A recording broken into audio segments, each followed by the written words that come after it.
ആശുപത്രികളിലും ഒന്നുമില്ലായിരുന്നല്ലോ. ഡോക്ടറില്ല, മരുന്നില്ല, നേഴ്സില്ല, സ്റ്റാഫില്ല, ഇല്ല ഇല്ല ഇല്ല ഇല്ല ഇല്ല എന്ന് പറയുന്ന നേരം വളരെ ദയനീയമായ അവസ്ഥയിൽ നമ്മുടെ ആശുപത്രികൾ. ഇപ്പോഴോ സർക്കാർ ആശുപത്രികളുടെ മേന്മ ഇങ്ങനെ വാതോരാതെ പറയുകയാണ്. പക്ഷെ അവർ പോകുന്നത് മറ്റ് ആശുപത്രികളിലേക്കാണ് എന്നുള്ളതാണ്. എന്താണ് ഹരി ഇങ്ങനെ പോകാനുള്ളൊരു കാര്യം? ഇവർക്ക് ഈ ഒരു സിസ്റ്റത്തിൽ വിശ്വാസമില്ലാത്തത് കൊണ്ടായിരിക്കുമോ? ഈ പബ്ലിക് ഹെൽത്ത് കെയർ നടപ്പാക്കുമെന്നായിരുന്നു LDF പ്രകടന പത്രികയിൽ ജനങ്ങൾക്ക് നൽകിയിരുന്ന വാഗ്ദാനം. പക്ഷേ പബ്ലിക് ഹെൽത്ത് കെയർ നടപ്പായില്ല എന്ന് മാത്രമല്ല, മന്ത്രിമാർ പോലും സർക്കാർ ആശുപത്രിയിലേക്ക് പോകുന്നില്ല എന്ന് നമുക്ക് ഈ അവസരത്തിൽ പറയേണ്ടി വരും. മുഖ്യമന്ത്രി പറഞ്ഞതുപോലെ മുമ്പ് ആശുപത്രികളിൽ ഡോക്ടർമാരുണ്ടായിരുന്നോ, സംവിധാനങ്ങൾ ഉണ്ടായിരുന്നോ? ഇല്ല ഇല്ല ഇല്ല എന്നാണ് ഉത്തരവെങ്കിൽ ഇപ്പോഴോ എന്ന് മുഖ്യമന്ത്രി പറഞ്ഞ് അവസാനിപ്പിക്കുന്നുണ്ട്. അതിനർത്ഥം ഇപ്പോൾ ആരോഗ്യ മേഖല മേന്മയുണ്ട് എന്ന് അദ്ദേഹം പറഞ്ഞു വെക്കുകയാണ്.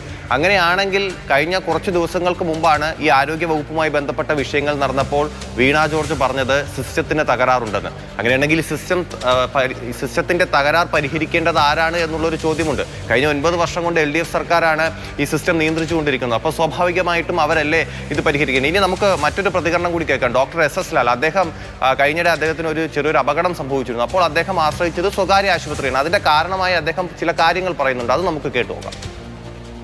ഞാൻ പഠിച്ച തിരുവനന്തപുരം മെഡിക്കൽ കോളേജ് ഏറ്റവും നല്ല കോളേജ് എന്നറിയപ്പെടാൻ അല്ലെങ്കിൽ ആശുപത്രി എന്നറിയപ്പെടാൻ ആഗ്രഹിക്കുന്നതിലൊരാൾ ഞാനും ഉണ്ട്. പക്ഷേ അവിടെ യാഥാർത്ഥ്യം അതല്ല. ഇപ്പം എനിക്കൊരു കാലിനൊരു ഒടിവ് പറ്റിയിട്ട് ഞാൻ പോയ പ്രൈവറ്റ് ആശുപത്രിയിൽ അച്യുതാനന്ദനും കിടക്കുന്നത്. അപ്പോൾ കേരളത്തിലെ ഏറ്റവും നല്ല ആശുപത്രികൾ മെഡിക്കൽ കോളേജോ അല്ലെങ്കിൽ സർക്കാർ ആശുപത്രികളാണെങ്കിൽ അച്യുതാനന്ദൻ ഞാൻ അവിടെയല്ലേ പോകേണ്ടത്. എനിക്ക് മുഴുവൻ സുഹൃത്തുക്കളാണ്. പക്ഷെ അവിടെ പോയി കഴിഞ്ഞാൽ അവിടെ തിരക്ക്, നിന്നിരിയാനിടമില്ല, പാവപ്പെട്ടവരുടെ അവസരം നമ്മൾ ഒഴിവാക്കും, ടോയ്ലറ്റുകളിൽ പോകാൻ പറ്റില്ല. അപ്പോൾ ഇതൊരു യാഥാർത്ഥ്യമാണ്. നമ്മൾ നമ്പർ 1 ആയിരിക്കുന്ന ആശുപത്രിയുടെ കാര്യത്തിൽ അത് തെറ്റായിട്ട് ആളുകൾ പറയുന്നതാണ്. അദ്ദേഹത്തെ പോലുള്ളവർ അത് പറയുമ്പോൾ ഒരു അപകടം സംഭവിക്കും അല്ലെങ്കിൽ ഒരു അസുഖം വരുമ്പോൾ സർക്കാർ ആശുപത്രികളിലേക്ക് ജനങ്ങൾ പോകാൻ മടിക്കുന്നതിനൊരു കാരണവും ഒരു ഉദാഹരണവുമാണ് നമ്മൾ ചൂണ്ടിക്കാട്ടിയത്. പക്ഷേ ഇതൊരു രാഷ്ട്രീയ ഭേദമന്യേ ഉള്ള ഒരു കാര്യമാണ്. ഇപ്പോൾ ഒരു രാഷ്ട്രീയ പാർട്ടിയിൽ ഒരാൾ പോകുന്നു എന്നല്ല നമ്മൾ ഇവിടെ ചൂണ്ടിക്കാട്ടിയത്, അല്ലെങ്കിൽ LDF സർക്കാരിൻ്റെ മന്ത്രിമാർ പോകുന്നു എന്നല്ല നമ്മൾ ഇവിടെ ചൂണ്ടിക്കാട്ടി. ഇതിനു മുമ്പും പലരും പോയിട്ടുണ്ട്. അതുകൂടി SS ലാൽ പറഞ്ഞു വയ്ക്കുകയാണ്. ഇവിടുത്തെ എല്ലാ മന്ത്രിമാരും MLA മാരും പാർട്ടി വ്യത്യാസമില്ലാന്ന് വേണമെങ്കിൽ പറയാം. ഇതിനകത്ത് എല്ലാവർക്കും ഉത്തരവാദിത്തമുണ്ട്. പക്ഷെ കഴിഞ്ഞ 9 വർഷമായിട്ട് ഭരിക്കുന്നവരല്ലാതെ വേറെ ആരോട് പറയാൻ പറ്റും? പ്രതിപക്ഷത്തോട് പറയാൻ പറ്റും ആരോഗ്യവകുപ്പ് ഒന്നാക്കാൻ? ഇപ്പോൾ പ്രതിപക്ഷത്തല്ലേ. അപ്പോൾ അതാണ് സർക്കാർ പണം ഉപയോഗിക്കുന്ന സ്ഥലത്ത് പോലും റീഇംബേഴ്സ്മെൻറ്റ് പ്രൈവറ്റ് ആശുപത്രിയിലെ മന്ത്രിമാർ കൊടുക്കുന്നത്. അത് കണ്ണാടി തൊട്ട് ഹൃദയ ഓപ്പറേഷൻ ആയാലും ഈ സർക്കാരിൻ്റെ പൈസ എടുത്ത് ഇന്ന് ജനങ്ങളുടെ പൈസയാണ്, നികുതി പണമാണ്. ആ പണം എടുത്താണ് പ്രൈവറ്റ് ആശുപത്രി കൊടുക്കുന്നത്.